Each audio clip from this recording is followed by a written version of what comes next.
почему выходишь на носок? Давай, давай, давай, быстрее.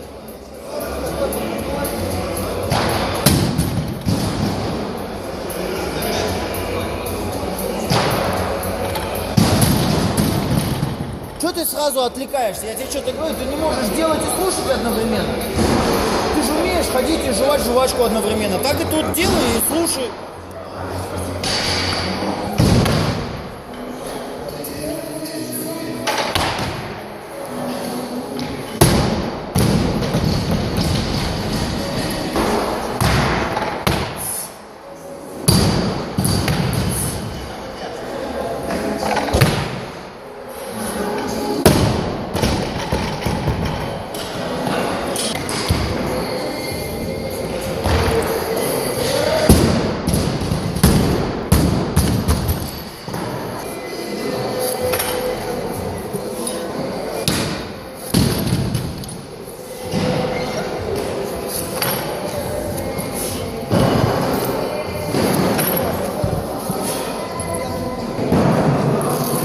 Олег, а у тебя много сегодня упражнений на утренней тренировке?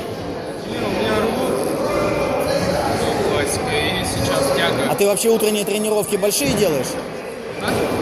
Ты большие делаешь утренние тренировки?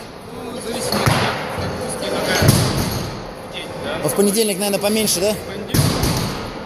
Все. Неделю зависит. Все, не отвлекаем.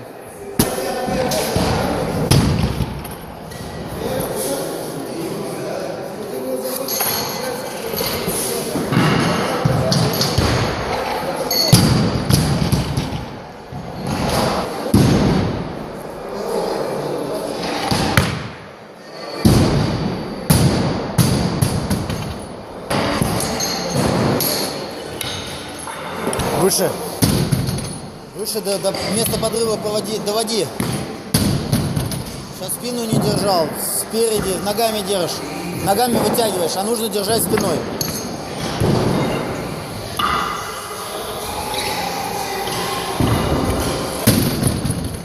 Сразу. И спину держим. Для чего ты первый раз делал? Оп. А второй раз лучше. На этом пока все. Возьмем еще у Олега Ченова вечером интервью. Сейчас мы снимем небольшое интервью с Олегом Ченовым, двукратным чемпионом Европы, двукратным серебряным призером чемпионата мира. Вот. Так, вот его номер.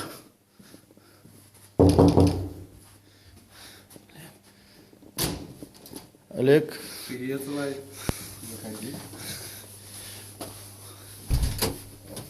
Хотелось бы поговорить с тобой, задать тебе несколько вопросов касательно методики, касательно мы сняли до этого видео с Олегом Акуловым, с Тёмой Акуловым. Очень понравилось, я так понял, нашим зрителям это видео, задают много вопросов, благодарят, потому что много методических советов и так далее. Ну, первый вопрос, который хотелось тебе задать, это правда, что олимпийский чемпион по конькобежному спорту Виктор Ан, твой двоюродный брат? Корейцы все братья. Да? А генеральный секретарь, то он по ему дядя. И через тебя можно решать глобальные вопросы Можно геополитики, было, нет? да. Конечно, обращайтесь.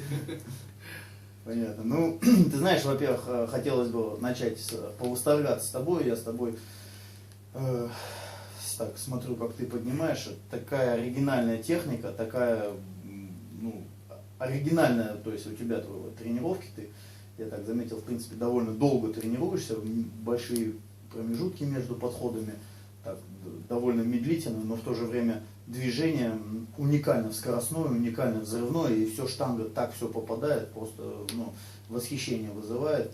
Как вы отрабатывали это вот такое движение? Ну, работали как с детства.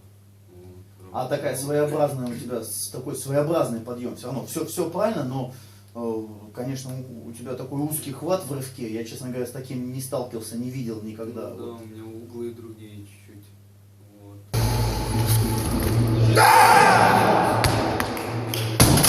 И даже мы делали исследования. В рывке у меня в подрыве у всей, ну, как у нашей сборной делали, где-то в 2013, наверное, году. Всей сборной в подрыве тормозит штанга. а у меня она еще, ну, как бы разгоняется в рывке. Это видно. То есть я говорю, что динамические показатели какие-то потрясающие. Я могу с помоста ее оторвать тяжело, но в подрыве она выйдет. Я с ребра тяги делаю много. С ребра. Толчковые, рывковые. Еще хотел бы, пользуясь моментом, пожелать, как это назвать, пожелать здоровья твоему тренеру. Я слышал, у него недавно операция была. Да, Тоже да. хорошо с ним знаком, очень уважаю. И хотелось бы ему пожелать успешной и удачной реабилитации. Спасибо. Я давно за вами наблюдаю. У вас, как мне кажется, складывается такая вот очень хорошая работа в взаимоотношении тренер-спортсмен. И если учитывать то, что вы не родственники между собой, то есть вот я сбоку смотрю, мне кажется, это практически идеальное взаимоотношение, то, во всяком случае, которое должно быть между тренером и спортсменом. Мне правильно или это какое-то ошибочное мнение? Правильно. У нас не просто как тренер-спортсмен у нас. Ну, на тренировке, да, тренер-спортсмен, но в жизни также мы всегда вместе, и праздники все, как бы, и все, мы друг друга поддерживаем, и он постоянно мы гуляем, там, в кино вместе ходим, ну, как бы такие вот. Потому что я отдельно хочу снять видео в сборной, отдельно, ну, соответственно, чтобы это не было конфликтом, я и с тренерами пообщаюсь, и со спортсменами, чтобы никакого вот такого конфликтного потенциала это видео не имело. Именно взаимоотношения тренер-спортсмен, потому что это очень важно в работе, и я часто, вот, как мне кажется, я вижу ошибку тренерского состава. Я не имею в виду в сборной, я имею в виду работу. Я 12 лет директором школы работал, я вижу отношение тренеров к спортсменам, спортсменов к тренерам, и в сборной, и там, и мне кажется, я хочу отдельно снять вот это. И вот у тебя пример, мне кажется, вот мне нравится, как Вадим работает с Купцовым и с Петровым, и как твой тренер работает с тобой. Мне кажется, это один из таких хороших показателей, и это, как бы сказать, это основа, платформа для плодотворной работы, да? Да, не, у нас такой, он чувствует меня, вот, когда надо нагрузить, грузит, когда, например, я где-то, ну, бывает план-то, он написан, да, а вот иногда бывает у меня тренировка, например, но я ничего не могу делать.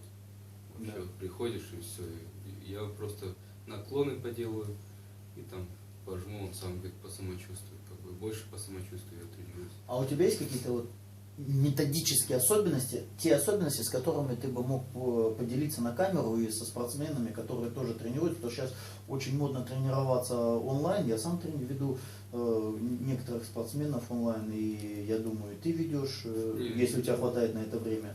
Я как бы, ребят у меня вот дома в городе приходят, тренируются, я где-то там подсказываю. Сам не ведешь сам? Не веду. А обращаются? Нет, я и как бы не пытался этим заниматься пока. Не знаю. Младшего брата, как тренировал меня младший брат, мастера спорта он выполнил. Какие-то особенности ты бы сказал? Мог поделиться? Что-то вот такое особенное, потому что ты своеобразный спортсмен, не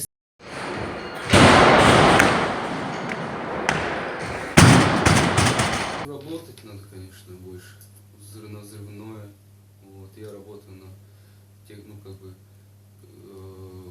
ну, ты сам видел, я всегда много подходов делаю на рывок, на толчок, я всегда побольше делаю. Вот, например, сегодня там по 8 подходов, вот так вот, как работаю. А вот такой вопрос, смотри, вот некоторые спортсмены, мы до этого с Тёмой Акуловым разговаривали на это, что у каждого своя школа в тяжелой атлетике. У меня, допустим, там свое видение, да, на тяжелую атлетику, у тебя, у твоего тренера свое видение.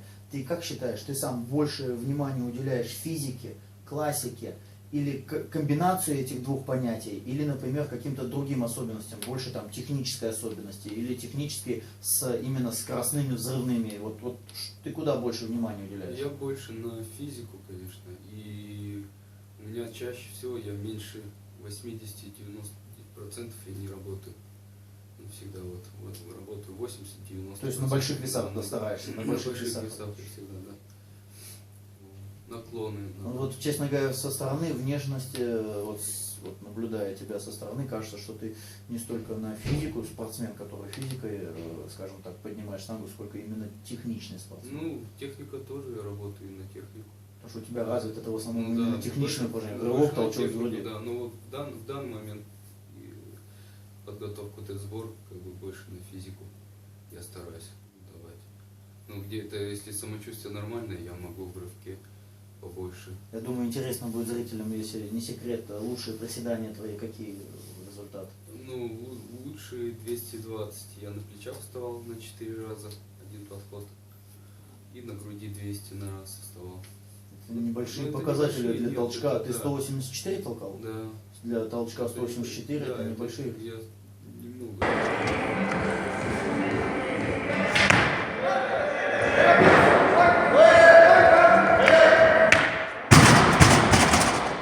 У меня физика никогда не блистала. Вот. И ну, тяги я в основном 200, там, ну, на 2 раза я делал 200. Это все больше я в толчковую. Рывковую 170 на 2 работал. Вот так. И еще вопрос я тебе хотел задать такой вот. Я посчитал, я довольно неплохо знаю историю тяжелой атлетики, да, и я знаю, что ты подошел к такому интересному рекорду за всю историю нашей страны в этой весовой категории, ну, включая категорию 70, которая была, 67, которая была долгое время при Советском Союзе. Самый сильный наш спортсмен за всю историю в этой весовой категории с нашей страны, наша страна правопреемница СССР, да, то есть это был спортсмен в СССР, олимпийский чемпион Исраил Мелитосян, мировой рекорд в рывке которого 160-500 остался до сих пор максимальным достижением именно вот на тот период, и в нашей стране он выиграл чемпионат мира с результатом 160-185, если не ошибаюсь.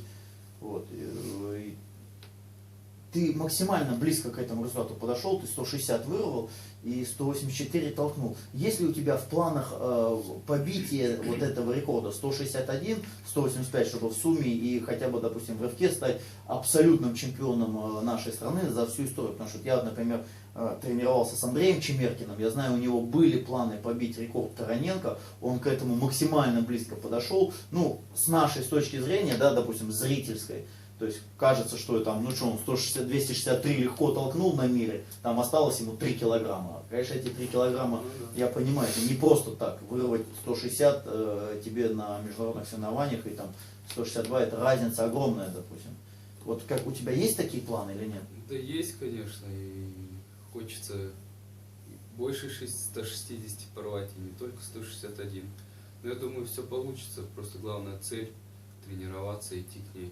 Поэтому я стараюсь больше работать, где-то не жалеть себя. Вот. Ну, я думаю, получится. Надо получилось. Кстати, еще Дима Лапиков хотел порвать больше рекорд, и так, к сожалению, у него не удалось это дело сделать на соревнования. Ну, тебе пожелаю удачи. В принципе, я переживаю, чтобы вот у тебя именно вот этот рекорд абсолютный был установлен. Спасибо, да, обязательно. Все это сделаю. Ну и последний вопрос, там, какое-нибудь какое дело там ты любишь, какое-нибудь, может это потом тоже подрежем или снимем, да, какое-нибудь дело, что ты любишь вообще, чем заниматься, Ну, хобби какое-то? Я вообще гуляю всегда, ну, в основном с семьей сейчас, ребенок у меня так вот, времени особо, когда дома я с семьей постоянно, мы ездим отдыхать, люблю путешествовать, я люблю на машине куда-нибудь, даже вот мы с семьей собираемся и едем. И в Москву мы маленького с собой брали, в машине ехали, ну так вот, везде. То в Геленджик соберемся, то еще куда-нибудь, постоянно едем, то в Сочи. Вот, стараюсь путешествовать, когда есть время с семьей больше проводить. А так, когда на сборах, свободное время, читаю, там, отдыхаю, вот, иногда там, в кино сходить. Ну, кино не особо сильно, люблю время тратить, сидеть. Ну, да. У меня, кстати, то же самое, такая же вот путешествие, только не на машине, не с женой, не в Москву, но тоже люблю путешествовать. Да. Мы заканчиваем наше интервью. Единственное, последнее, мы же сейчас делаем вот этот цикл, наверное, передач, дневник из сборной России, пока мы находимся на этой сборной. Скажи что-нибудь такое позитивное, хорошее, какую-нибудь методическую рекомендацию, или совет юным штангистам, или просто спортсменам, нас же не только смотрятся, и кроссфитеры нас смотрят, и пауэрлифтинги, все силовые виды спорта. Какой совет ты дашь ребятам, какой-то такой, чтобы вот мы с каждого спортсмена, с каждого чемпиона нашего именитого сборного хотим что-то полезное, чтобы он сказал людям? Ну, я хочу сказать, чтобы добиться своей цели, надо идти к ней и отдаваться полностью. Вот. Потому что всякое было. У меня вот, например, сколько я, 2 Олимпиады, получается, пропустил, да? И вроде бы бывало такое, что хотелось, думаешь, уйти, ну, как бы, но какое-то неудовлетворение у меня внутри было. И я опять заново ставил цель и шел к ней. Надо трудиться, конечно, отдаваться, режим держать. Вот. И, конечно же, самое главное — здоровье, следить за здоровьем, потому что, ну, я вот всякие, даже дома приезжаю, процедуры, все делаю, как бы, не только на сборах, я это всем занимаюсь. То есть Олег хочет сказать, что чтобы добиться больших результатов, нужно режимить постоянно и тренироваться примерно в формате сборной России. Кстати, с 10 по 24 апреля у нас с Димой Берестовым, с олимпийским чемпионом, с нашим общим другом, будут проходить здесь сборы. Приезжайте и сможете тренироваться в таких же условиях, как и ведущие спортсмены наши, и достигать более лучших результатов. Олег, спасибо большое. Очень приятно с тобой Спасибо. было пообщаться. Спасибо. Ну, помимо великолепного спортсмена, Олег еще просто вот такой человек.